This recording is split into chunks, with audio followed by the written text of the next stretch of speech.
George is writing a letter to Rebecca, describing his life as a shepherd. As he walks through the field, he introduces Ronnie and Reggie, chaotic twins who always bump into things. So Richfield is proud and dignified. Cloud is the fluffiest sheep and a complete diva. Zora is the most curious lamb. Maple is the most patient. George says no sheep is more special than another, but two are especially close to his heart. Sebastian, his biggest ram, is a loner and a wanderer, just like him. Lily is the smartest sheep and brings him peace. When the clock strikes 5, George begins his daily routine. He checks their health, feeds them, grooms them, entertains them, and gives them their medicine, which they all seem to enjoy. Every evening, George reads whodunit, mystery novels, to the flock. The sheep sit quietly listening. The flock heads to the shelter and starts guessing the killer's identity. Lily announces she figured out the killer. 2 chapters ago, it was the nephew. The next day, George finishes the novel and reveals it was indeed the nephew. George explains that most sheep either eat or think about eating. He introduces 3 playful lambs, who spend all day hopping around the field. But one lamb born in winter is rejected by the flock. The winter lamb tries to befriend the others, but Sir Richfield chases him away. George doesn't understand their behavior and continues treating every sheep equally. As George leaves the field, he introduces the people of Denbrook. Caleb is another shepherd who mistreats his flock. The butcher is someone George hates for obvious reasons. Beth, the innkeeper, doesn't like George Tim. The policeman is an idiot, and Reverend Hilcoeth shares a complicated relationship with him. George storms into the church. George mocks the butcher for attending church after all his bloody work. He announces he's there to settle a debt and slams a bundle of money onto the table. The Reverend quietly accepts it. That night, George finishes his letter, asking Rebecca to visit soon and meet his flock. A vehicle pulls into the field. It's Caleb, the flock assumes. Caleb is there to merge the 2 flocks. Instead, George angrily throws Caleb out, calling him a liar. Lily suggests everyone forget today's events. She counts to 3, but Zora reminds everyone that Maple can't forget. Lily asks Maple not to remind them later. He says it wasn't that bad. But everyone disagrees. Lily counts again, and everyone except Maple forgets. Back in Denbrook, a young man named Elliot arrives at the inn. Beth collects the mail and notices George's letter. The postwoman jokes that it must be a love letter, since it's scented and addressed to a girl named Rebecca. Jealous, Beth steals the letter just as Elliot enters the inn. He explains he's there to cover the Denbrook festival. Beth takes him to the festival, which turns out to be nothing more than a few small tables. Elliot is stunned to see a copycat attraction called Return to Oz. Officer Tim proudly calls it the best movie ever made, and even better than the original. Elliot questions why they'd advertise something so small. Beth takes offense, so Elliot quickly explains he's a reporter sent to cover the festival, and there's no way he'll earn a promotion writing about this.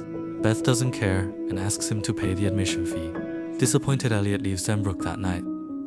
Back at the shelter, the flock notices a thunderstorm approaching.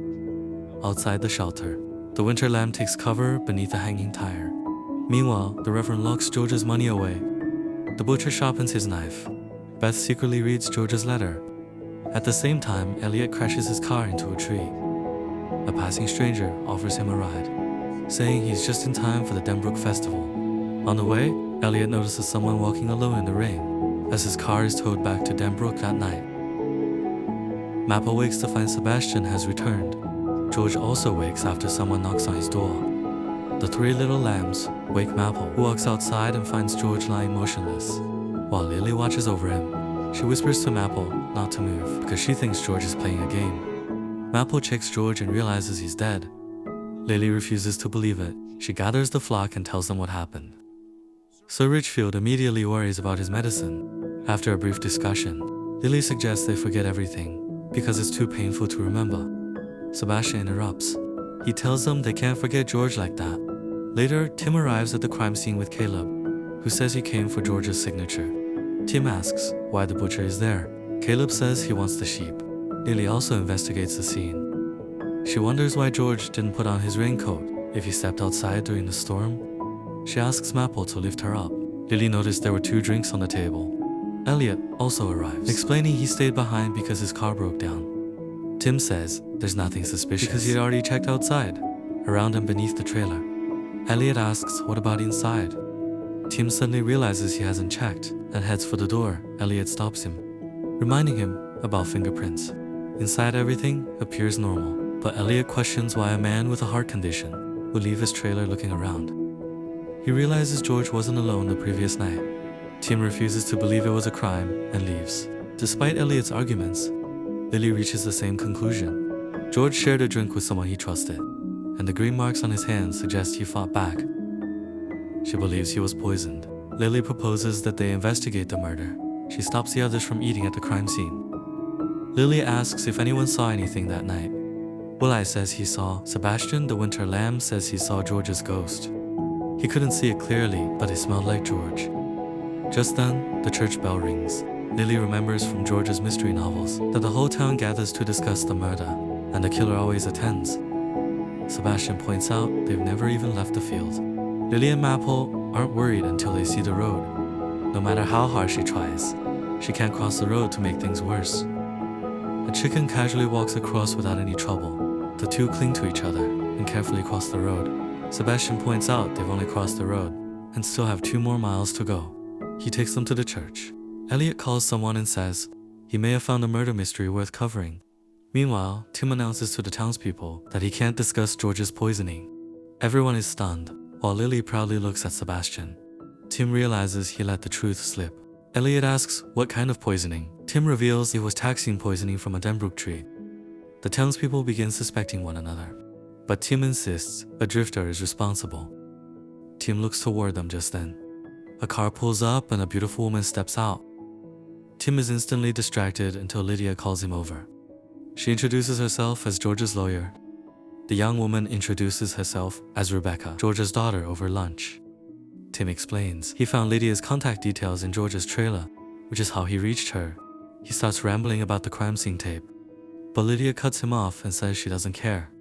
She announces she's there to read George's will and tells Tim to gather Reverend Hill, Caleb the butcher, Beth and Rebecca before leaving. Lydia points out that Rebecca lives in America, yet was already in Denbrook on the night of George's murder. She questions why Tim failed to notice. Embarrassed, Tim lies that he already knew. Lydia asks if this is his first murder investigation. After overhearing everything, Lily heads to the will reading. Inside, Rebecca explains that her mother died. Giving birth to her, George was poor and alone. So with the church's help, he put Rebecca up for adoption. Tim asks if Rebecca arrived in Denmark today, meaning she was there on the night of the murder. Rebecca smiles, calling him a smart detective. Elliot gives him a look as Rebecca explains she only arrived that morning. Tim then asks if she has a boyfriend, making everyone groan. Rebecca says she recently broke up. Sebastian notices Rebecca looks happy, but her eyes look scared. Rebecca breaks down, saying she was supposed to meet George today. When Elliot tries to comfort her, Tim knocks his hand away outside. Maple spots some carrots and gets his head stuck in the fence. Back inside, Rebecca reveals she has a brother. Living in South Africa, Elliot eagerly writes it down.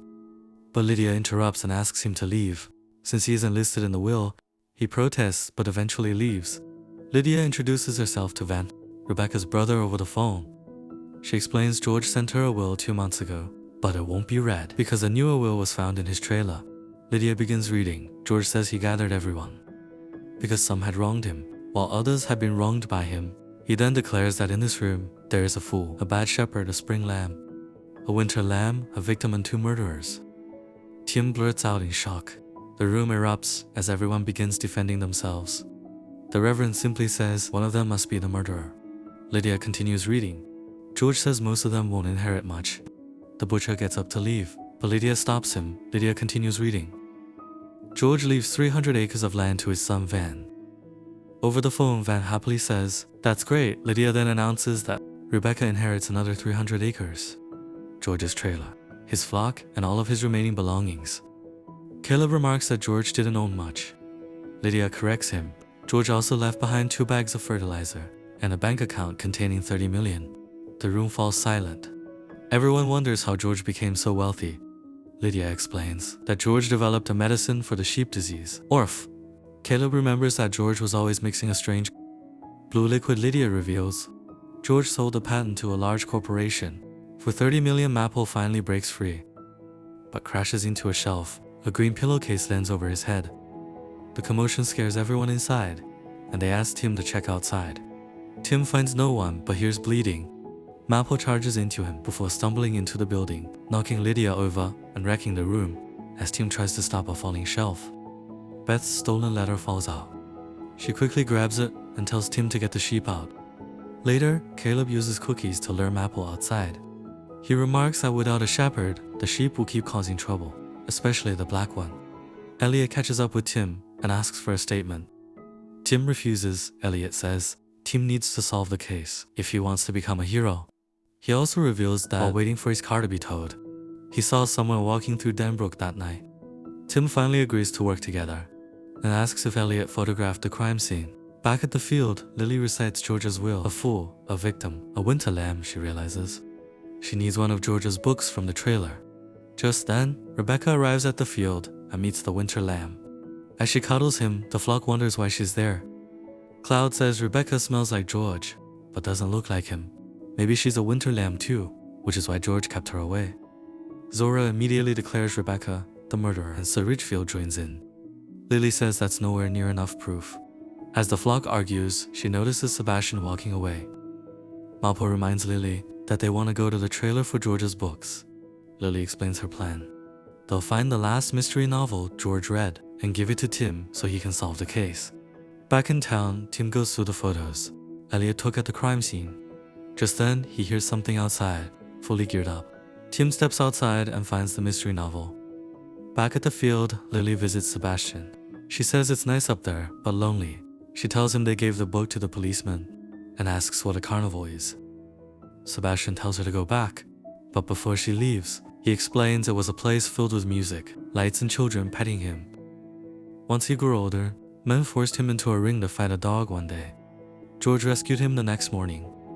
Tim wakes up to find the sheep detectives waiting outside. Elliot arrives with breakfast. Tim points out that every time something happens in the case, the sheep show up. Elliot starts wondering if Tim is losing his mind.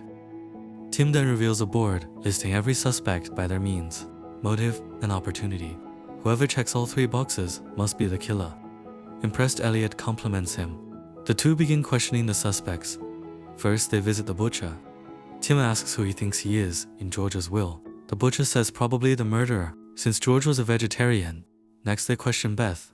Tim asks why she had George's letter. Beth blames the postal service.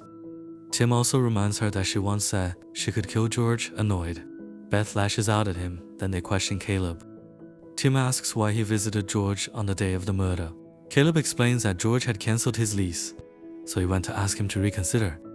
When Tim asks why George ended the lease, Caleb guesses it was because George considered him a bad shepherd. Then they question Reverend Hill.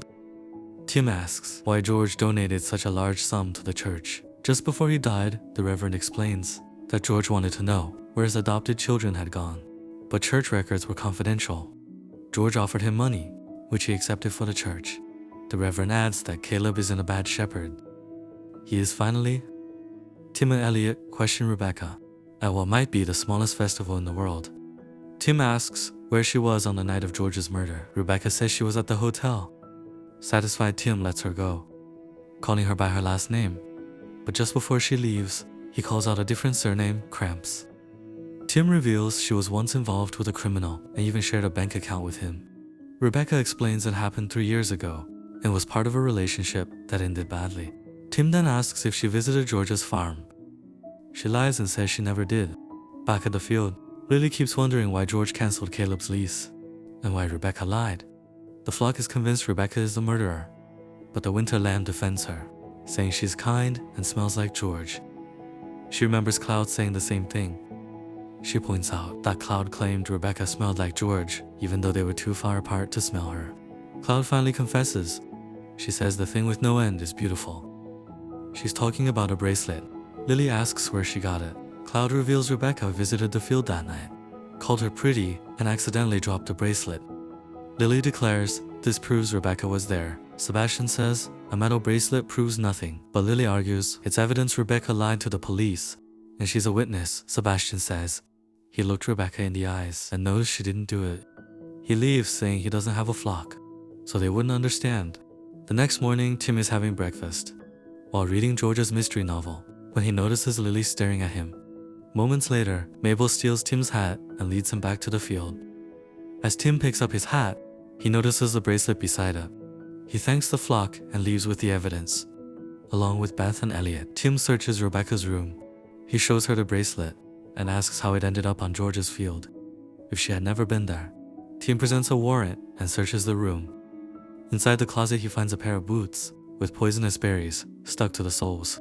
Convinced he has enough evidence, Tim arrests Rebecca despite her protests back at the station. Tim begins questioning her. Rebecca insists the letters were real, and George genuinely wanted to meet her. Meanwhile, Lily secretly listens. Outside, Rebecca explains. George had already sent her a copy of the will, one that never mentioned the 30 million. She says George mostly wrote about his sheep, how every sheep deserve a name, and how he wanted her to take care of the flock. Rebecca finally admits she visited the field that night. She only lied because of her criminal past.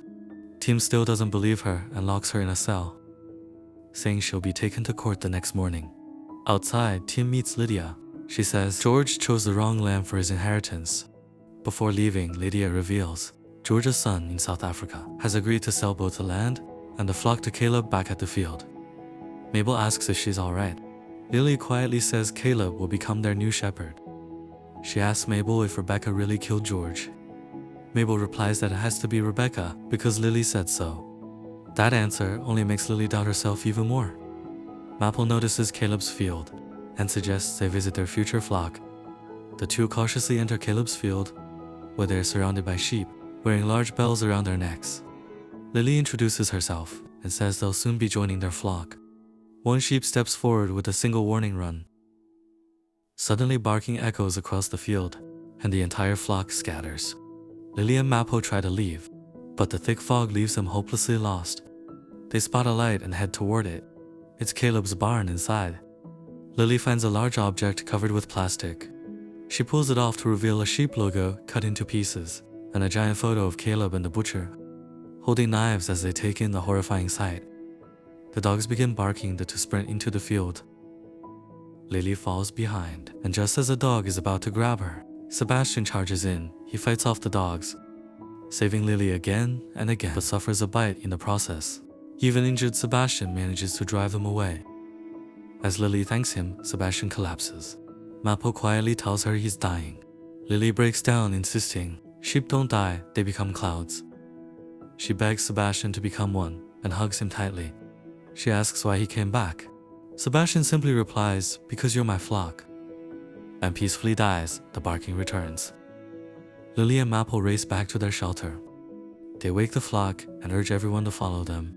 The sheep do until they reach the road. There, they refuse to go any farther. Lily tells them Sebastian is dead. She warns them that if they stay, Caleb and the butcher will kill them for meat. Zora interrupts, saying he'd rather forget something so horrible. Lily stops him, saying it's the truth, but the flock can't bear it. One by one, they choose to forget. Lily tries to stop them, but no one listens. Lily then asks Matt if this is the first sheep he's ever seen die. She realizes every terrible memory must have been forgotten before. She comforts Mapple for carrying those memories alone. But Mapple says he also remembers the good ones. His mother's face, his friends, and George. Lily returns to the trailer, remembering George, ready to forget. She begins counting down just then. George appears.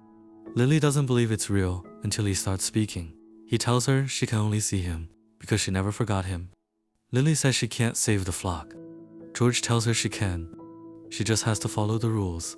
Lily starts listing them. Anyone could have returned to the crime scene. Rebecca was the unexpected person. George asks her for the last one. The victim is the biggest clue. He holds up his hands, stained green and blue. Everything suddenly clicks back in reality. Lily has a plan.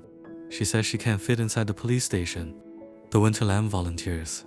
Lily asks him to cover his legs with yellow and blue paint. Back in town, Rebecca wakes up and spots the Winter Lamb sneaking into the station. Guided by Lily, he knocks over Tim's investigation board and paints all over it with his hooves. The lamb quietly hops back out. Rebecca simply remarks, "This is a weird town." At the station, Tim asks Rebecca who made the mess. Rebecca tells him about the Winter Lamb and says it looked like he was taking orders from another sheep. As he wipes away the paint, the blue and yellow mix together, creating green. Meanwhile, Lily and the flock wait outside to see if their plan worked. Tim brings Rebecca outside and hands her over to the officers. Maple says the plan failed. Lily still has faith. Just as Tim is about to sign the paperwork, he looks at Rebecca one last time, but signs it anyway then. He notices the disappointed sheep and the winter lambs, blue and yellow legs looking at the green paint. Everything falls into place. Tim stops the officers. Rebecca is innocent. He knows who the real killer is. He explains Rebecca became the perfect suspect because she arrived in Denver on the night of the murder, lied about visiting the field, and had a motive. But that's exactly what the real killer wanted. The murderer was never considered because he wasn't even in the country. Tim reveals it was George's son, Van, in South Africa. He believes Van received the old will and learned about the 30 million. Van knew that if Rebecca was arrested, the inheritance would automatically pass to him. He says only one question remains. Where is Van? Is he hiding in plain sight? Did he change his name just like Cramps became Rebecca? Van became Elliot. The winter lamb calls Elliot George's ghost. Elliot laughs, saying Tim is embarrassing himself. He insists he lives in Denbrook, not South Africa, Tim says. Van could have been living here under a different identity. He explains how Elliot conveniently arrived for the Denbrook festival, pretended to leave town, deliberately crashed his car, and used that night to visit George and poison him. Once George was dead, Van wrote a new will. But George was stronger than expected and fought back. So Van framed Rebecca. He also knew Lydia would throw Elliot out of the will, reading because he was listed. That gave him the perfect excuse to attend through the online call. Tim adds that Van even broke into Rebecca's room and planted the poisonous berries on her boots. He says Van planned everything perfectly, except for one thing. Lily finishes his sentence. George's hands, one was blue, the other was green. The blue made sense because of George's medicine, but why green? Tim smiles and says, some very good detective friends helped him solve that. 2 blue and yellow make green. George's blue hand came from the medicine.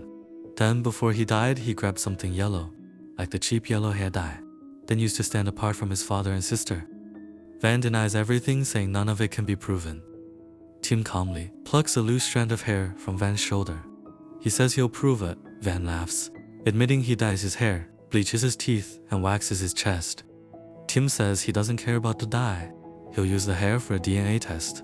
If it proves Van is George's son, it proves he killed him. Van slaps the hair away and runs. A chase begins. Van jumps into his car. Just then, Ronnie and Reggie ram Van's car. Smashing the windshield, the police arrest Van as he screams that he deserved the 30 million. Tim apologizes to Rebecca and removes her handcuffs. The winter lamb catches Rebecca's attention and she picks him up. Tim notices the flock watching and smiles. As Rebecca leaves, the winter lamb watches her sadly. Rebecca offers Beth money for her stay at the inn. Beth refuses instead. She apologizes for stealing George's letter. She admits she loved George, but George never loved her because Rebecca's mother always held a special place in his heart. Rebecca says she wishes she knew her mother. Beth reveals her name, Lily. Caleb and a butcher arrive, offering to buy her land. Rebecca says George knew they were killing sheep for profit. Before leaving, Rebecca tells Lydia she'd like even more sheep, and whether any bank would help make that happen. Back at the field, the flock celebrates Lily for solving the mystery. Lily says she made plenty of mistakes and ignored the winter lamb's ideas. Just then, bells ring across the field. Rebecca arrives with all of Caleb's sheep. The two flocks happily meet. Later, while tidying George's trailer, Rebecca finds the book he once gave her about sheep. She steps outside and begins reading, just like George used to up on the hill. Lily finds the winter lamb sitting where Sebastian always used to. Then she gives him a name, George, because every sheep deserves one. Sir Richfield welcomes George into the group. He happily joins the other lambs. As Rebecca continues reading, Lily looks up at the sky and sees Sebastian among the clouds. You are watching the recap of the 2026 movie, The Sheep Detectives. For more recaps like this, stay subscribed to the channel